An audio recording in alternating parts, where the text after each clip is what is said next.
이 장의 느낌은 어떻게 만들어질까? 뇌세포가 외부와 내부 정보를 해석하는 결과는 인간은 느낄 줄 아는 생각하는 기계가 아니라 생각할 줄 아는 느끼는 기계다. 안토니오 다마지오. 이렇게 상상해보자. 당신은 퇴근 후에 급하게 집으로 향한다. 어두컴컴한 하늘에서 비가 세차게 내린다. 하지만 지금 당신에게는 날씨가 문제가 아니다.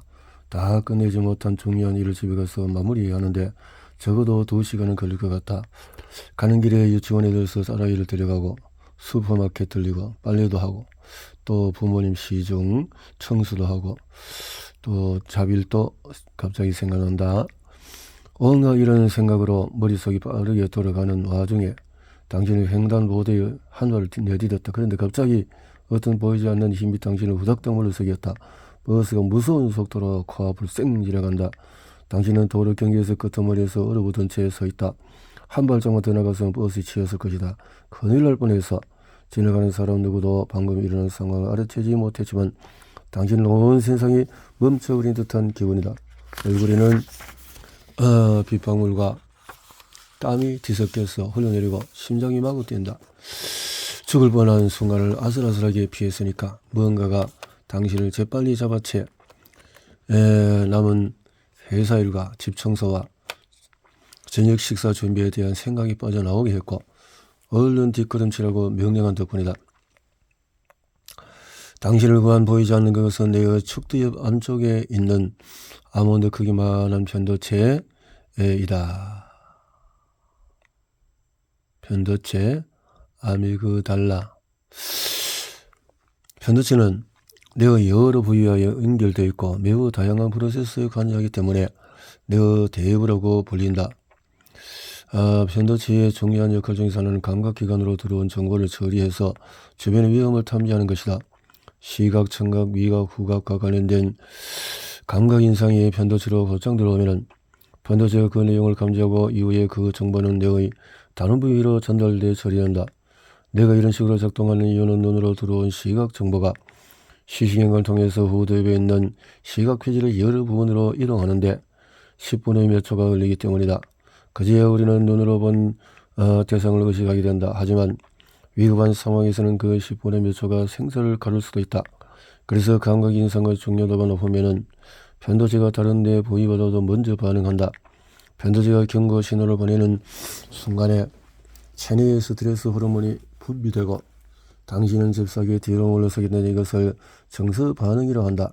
그리고 당신은 뒷걸음치는 움직임이다. 한편 버스에 치이는 사고를 가까스로 피했으며 깨닫고 두려움이 일어나는 주관적인 경험을 느낌이라고 한다. 요건대 정서 반응과 움직임이 선행하고 그 다음에 느낌이 형성된다. 편도체가 활성돼서 두렵다는 느낌이 만들어질 때 뇌에서 어떤 일이 일어나는지 또 좀 더 자세히 살펴보자. 외부 세계와 내부 세계가 만나는 것. 내가 환경에 반응하는 방식을 생각할 때 흔히 물리적인 주변 환경을 먼저 떠올린다. 예컨대 자신을 향해서 달려오는 버스 같은 것 말이다. 하지만 그건 못지않게 중요할 뿐 아니라 내가 늘 면밀하게 주시하는 또 다른 세계가 있다. 바로 우리의 내부 세계다. 뇌의 축대 반쪽에 섬엽이라고 하는 흥미로운 부위가 있는데 일종의 정보 수집소 역할을 한다. 즉 감각을 통해서 외부에서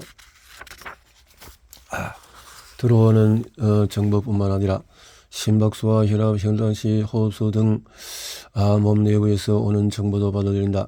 따라서 섬엽은 우리의 외부 세계와 내부 세계가 만나는 것이다. 우리는 이 때문에 느낌을 경험한다. 느낌의 목적은 단 하나다. 우리의 행동에 영향을 미침으로써 생존을 도와서 번식하게 하는 것이다. 느낌은 외부 세계에 반응하는 과정에서 밀려오는 게 아니라 내가 외부 세계와 내부 정보를 결합함으로써 만들어내는 것이다. 뇌는 그 정보를 이용해서 우리가 생존에 유리하도록 행동하게 한다. 요컨대 느낌의 목적은 단 하나다. 우리의 행동에 영향을 미침으로써 생존을 도와서 번식하게 하는 것이다. 느낌이라는 요약 보고서. 너는 1초당 1000만 비트가 넘는 시각 정보를 뇌에 전달한다. 우리의 몸에는 끊임없이 시각 인상을 공급하는 슈퍼 강 케이블이 장착되어 있는 셈이다.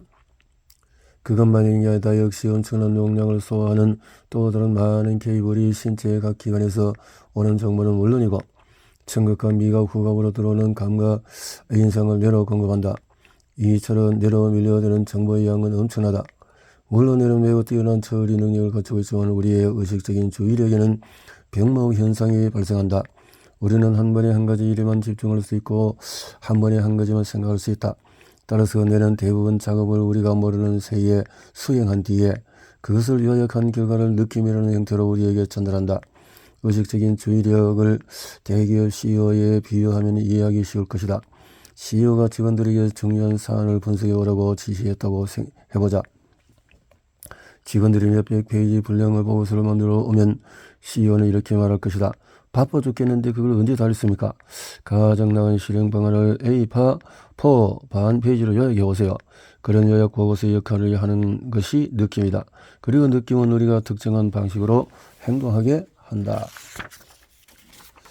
당신의 뇌와 나의 뇌는 다르다. 사람마다 얼굴 생김새가 체격계에 다르듯이 뇌도 마찬가지다. 특히 섭렵은 개인에 따라서 크기가 상당히 차이나는 뇌 부위다. 섭렵은 몸 내부의 신호를 받아들여서 느낌을 형성하는 중요한 역할을 하므로 많은 과학자가 섭렵의 크기 차이 때문에 몸의 신호를 다른 강도로 경험한다고 추정한다. 어떤 사람은 내부 신호의 볼륨이 높아서 속이 불편하거나 맥박이 빨라지거나 머리가 아픈 것을 특히 예민하게 느낀다.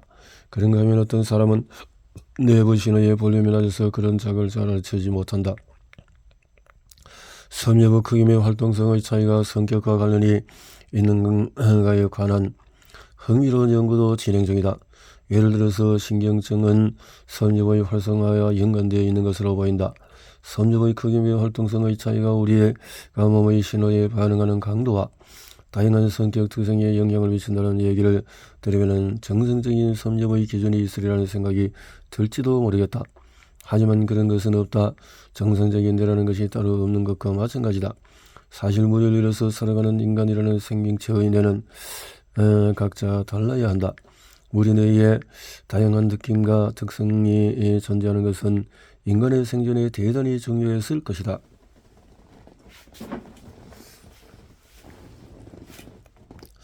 느낌은 행동을 이끈다.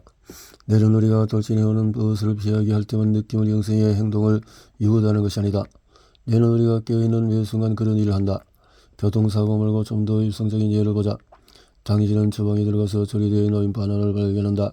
먹을 것인가 말 것인가? 뇌는 그 결정을 어떻게 내릴까? 먼저 바나나가 주는 에너지와 영양 가치를 판단해야 한다. 그리고 당신 몸에 영양이 어느 정도 비축되어 있는지를 파악해 음식을 보충해야 하는 상태인지 아닌지를 판단해야 한다. 만약에 음식이 눈앞에 나타날 때마다 의식적으로 이런 계산을 해야 한다면 피곤해서 도저히 살 수 없을 것이다. 그래서 뇌는 당신을 모르는 사이에 그 일을 한다. 뇌는 모든 요소를 따져본 뒤에 답을 내놓는데 이때 느낌이 전면에 등장한다. 내가 주는 답이 느낌이라는 형태로 당신에게 전달되는 것이다. 당신을 배고픔을 느끼면은 바나나를 먹고 배부름을 느끼면은 바나나에 손을 대지 않는다. 이쯤에서 2부를 다시 만나보자. 2부는 나무에 올라가서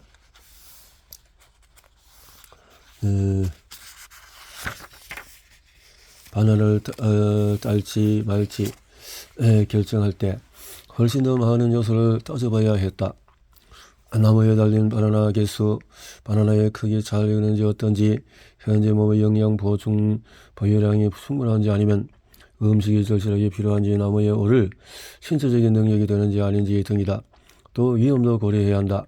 바나나가 얼마나 높은 곳에 달리는지, 올라가기도 될 만큼 나무가 튼튼한지, 주변에 맹수가 없는지 등을 살펴야 한다. 물론 이번에 이런 계산을 하려고 펜과 종이를 꺼내지 않았다. 그녀의 뇌에서는 저방에 있던 당신의 뇌와 똑같은 일이 진행됐다.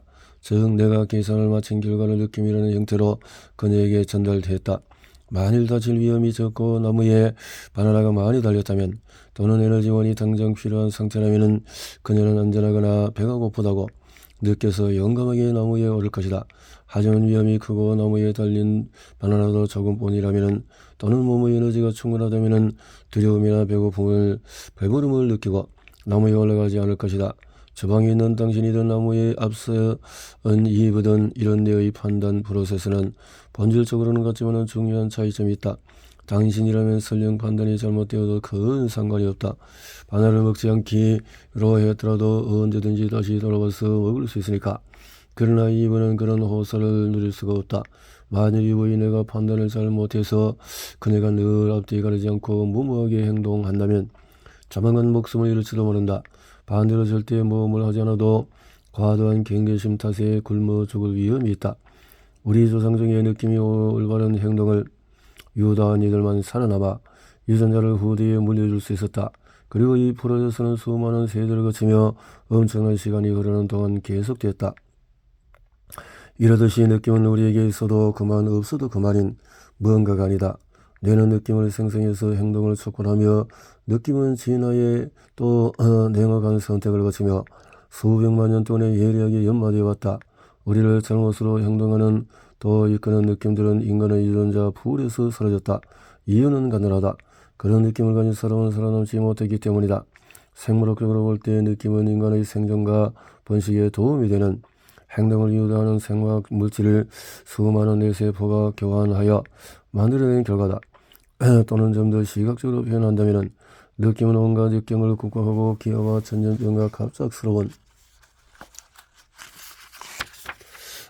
죽음을 피하는데 성공한 수많은 조상이 우리에게 보내는 속삭임이다. 행복한 기분은 왜 영원하지 않을까? 지금까지 설명은 우리가 항상 행복감을 느낄 수는 없는 이유의 실마리를 던져준다.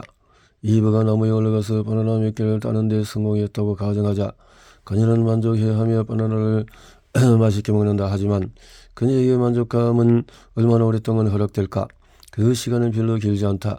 만일 바나나를 먹고 만족감이 몇 개월 동안에 지속된다면 그녀는 식량을 추가로 구할 동기를 느끼지 못할 테고 곧 굶어 죽을 것이다. 이런 행복하다는 느낌이 일시적이야 마땅함을 느끼게 한다. 그렇지 않으면 동기가 생겨나지 않기 때문이다. 사람들은 대부분 그 느낌이 어떤 것인지 너무나 잘 안다. 이번에 승진을 하면은 새 자동차를 장만하면은 연봉이 오르면은 정원이 있는 집으로 이사하면 행복해지리라고 생각한다. 하지만 그 일이 현실이 되면은 행복감은 곧 사라지고 훨씬 더 높은 직급이나 더 많은 연봉에 대한 갈망이 또다시 마음속에 들어앉는다. 그리고 그 과정은 끝없이 계속된다. 많은 이들의 인생에서 가장 중요한 것으로 행복을 꼽는다.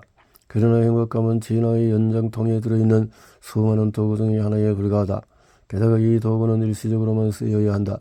늘 행복감을 느끼길 바라는 것은 바나나 하나로 남은 평생 배부름을 유지하기를 바라는 것과 마찬가지로 비현실적인 생각이다. 우리는 어차피 그렇게 설계되어 있지 않다. 뇌를 자세히 들여다보면 우리의 예상과 다르게 작동하는 것이 느낌만은 아니다. 심리학과 신경과학 연구에 따르면 뇌는 우리의 기억을 바꾼다. 또 우리가 실제보다 더 훌륭하거나 유능하거나 더 외형적이라고 착각하게 한다. 반면에 때로는 우리가 무가치한 존재라고 믿게 한다. 뇌는 우리가 세상을 있는 그대로 경험하게 내버려 두지 않는다. 뇌에게는 그보다도 훨씬 더 중요한 과제, 즉 생존이라는 목표가 있기 때문이다. 뇌는 생존에 유리한 방식으로 세상을 경험하게 하며 그 결과 우리의 가장 큰 감정, 해충인 불안이 생겨난다.